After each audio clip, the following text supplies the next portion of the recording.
I want to start off analyzing Nvda. Now, today was not by any stretch of the means a very, very good day to trade at all. If you kind of just watch today's price action, or you traded today's price action, you could essentially see that we were going sideways. We were getting moves to the upside, we were getting moves to the downside. When we looked like we wanted to break out to the long side, we got rejected. We came back down, looked like we wanted to flush, and then we got bounced. So what I want to kind of quickly point out here, we're going to be going over some supply and demand as well as pure price action in this video. So it's going to give you guys a little bit of a better understanding of what exactly is going on, what happened today, what are we to expect for this week on Nvda. Now, just starting off, big tech has multiple earnings this week. It's going to be a very, very big week. If you're on the option side of things, premiums are going to be absolutely juiced out of their mind. So just be careful with that, especially if you're going to be swinging or playing through earnings.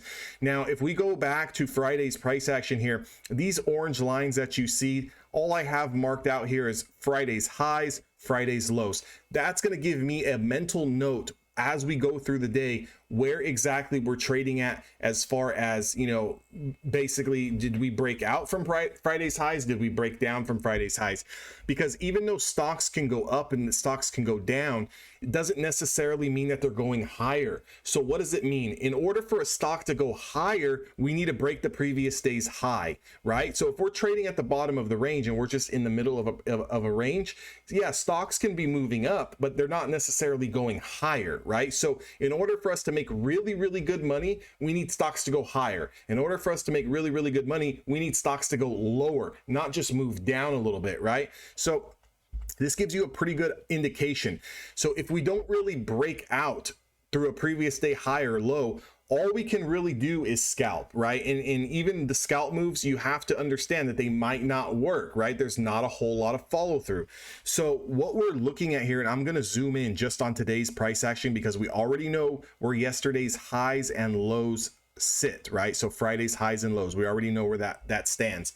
The other lines that I have on my chart, I've got a linear regression here and I've got a linear regression here.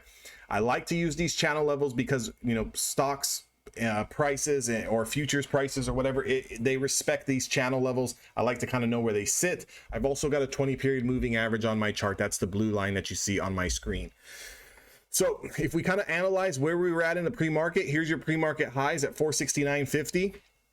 If we look at what we did right off the bell, we kind of quickly broke this pre-market high. We put in a little bit of an indecision candle here, and then we put in another indecision candle where we didn't really move higher, we didn't really move lower, and then here's where we kind of explode through this opening range here. You can see there was a 20 play that set up here from a price of 469.60 all the way up to a price of 471.32.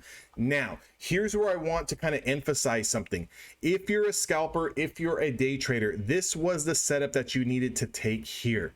I want to explain where and why you should have been taking profits, where you should have been taking profits, right? So if we kind of notice that pre-market highs is sitting at around 469.50s, if you wanted to wait for it to break pre-market highs and kind of jump in here, that's completely fine. If you wanted to just take the confirmation on this candle, that's completely fine. If you wanted to take the opening 5-minute candle high, that's completely fine as well.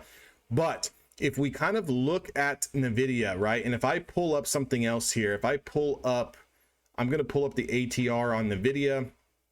You guys already know that I trade a lot of, I trade Nvda and Tesla a lot. So what I'm always kind of looking to do on Nvda and Tesla is I want to get just 1-to-1, right, on my initial size. So on my initial size normally is 10 contracts. If volatility is a little bit up there and prices and on the premiums are a little bit juiced, I'll kind of cut that in half to 5. But if I can get $1, $1.50, $2 off Nvda, off Tesla, I'm great, right? Like I'm going to sell out of my position 9 times out of 10, and I'm going to hold just a few running contracts. So if you look at the first setup that we get over the 20 SMA that breaks the pre-market highs, that gets over this linear regression channel, the only supply left that we have is previous day's highs, and that's sitting at the 470.20. So if your entry price is somewhere around 469.60s, let's even give you a little bit of slippage here. And let's say that you weren't that fast on the trigger finger. Let's say you got in somewhere around 469.82s. When this candle at 640 started to take out previous day's highs and we go up to 470.60s, which is about $1, you need to be thinking about selling. Again, who's to say that we didn't continue to ride higher all day, another 10 points? you know, we could have very well done that. But if you can get that $1.50, $2 like this, you got to take it. You've got to take it, because the more times you take that, your hit rate, meaning your win rate, is going to be even more phenomenal. Means that sometimes you might not even need to trade anymore on the day because you caught such a good trade off the open. That's how I'm going to play it. So again, if you guys play Nvidia, you guys play Tesla, if you can get $1.50, please take profits. That's all I'm going to emphasize and stress. Whatever you want to do with your running contracts, whether you want to leave them on all day, you want to break them even, you want to keep your original stop loss, I don't care what you do with it, but at least do me this favor. Sell profits on Nvidia and Tesla when you're day trading them at least $1.50 higher, and whatever you do with your running contracts, that's on you, right? So again, that's all I'm going to say. As soon as we start to get rejected here at previous days highs, where we don't confirm going any higher, we have this nasty reversal candlestick, the light bulb switch needs to start going off, because this setup here that closes below the 20 period moving average, which got rejected at previous days highs here, sets up at a price of around 468.30s and then confirms from 468.30s. Let's even call it 468. From a price of 468 all the way down to a low price of 465.30s. So that's around $3. What was you know, the rule that I just said on the previous long setup? If we get $1.50, we need to sell right now.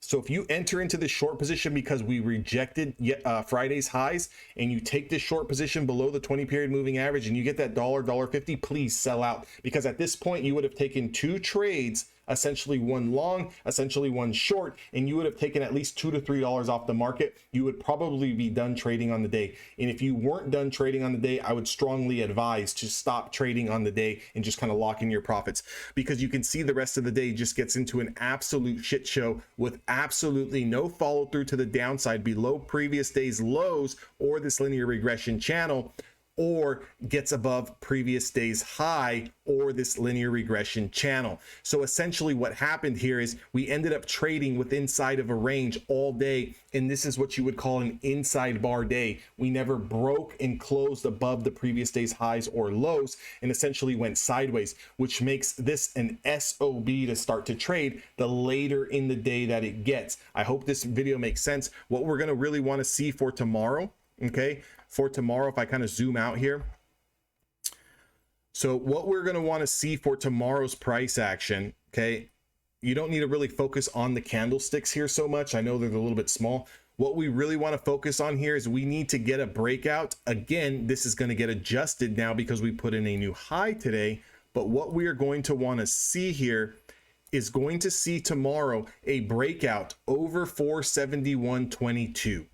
That's going to be your long position, is over 471.22. We need to see it break 471.22. We need to see a candle close above it, a 5-minute candle close above it, and then we need to see that confirmation back up to the upside. Now, again, the previous day's lows going back to Friday is acting as a little bit of support, even though we never got down and tested it. I'm going to kind of keep this zone here. Okay, I'm going to kind of keep this 463.84 zone here. Because I can see this linear regression channel. So maybe we get a short position below the linear regression, which would probably sit at around 465. There might be a little bit of a baby trade there to 463, but your macro trade to the short side is going to be below 463.84. So let's keep an eye on 471.22 to the long side. Again, we're going to need to break today's highs, which is also breaking Friday's highs, before we can have any kind of extended run, right? Look at the last 2 days, we're just trading sideways. So this is a lot of consolidation going on here. This is a lot of distribution going on here. You know, there's a little bit of a battle here between the bulls and the bears as far as where's price action probably going to go. And the reason being is there's a ton of earnings this week. We need to kind of see these earnings start to come out. That way we can see, you know, is the market going to continue higher, or are we going to go on a little bit of an extended back test? Again, I hope this, you know, supply and demand and this price action video helps you guys with your Nvidia trades, or your swing trades, or your day trades, or your scalps. Just start looking at the previous day's highs and lows. Look at your pre-market highs and lows, kind of see where that's matching up with your 20 SMA and where you predict, you know, predominantly want to be scalping, right? So, you know, if you were looking to scalp long, you have to know that, you know, I need to be taking profits. If you took this 20 SMA play long, you need to be thinking about, I need to be taking profits at supply, and supply is going to be what? Your previous day's high. Now your runners should have been stopped out at break even, so you should essentially still be profitable on that initial half size if you're selling into this previous day's supply. However, if we were to continue to run over the previous day's high, now your runners are going to be in the money, and you're going to be looking very, very good, because now we've broken the previous day's high, so we can now go higher. And it's not just considered a move up, right? So hope that makes sense. If it doesn't, join my Discord, links down in the description box below. You guys can get a better feel. You guys can ask questions or do whatever you guys need to do, or leave a comment down below, and I'll see you guys all on the next one.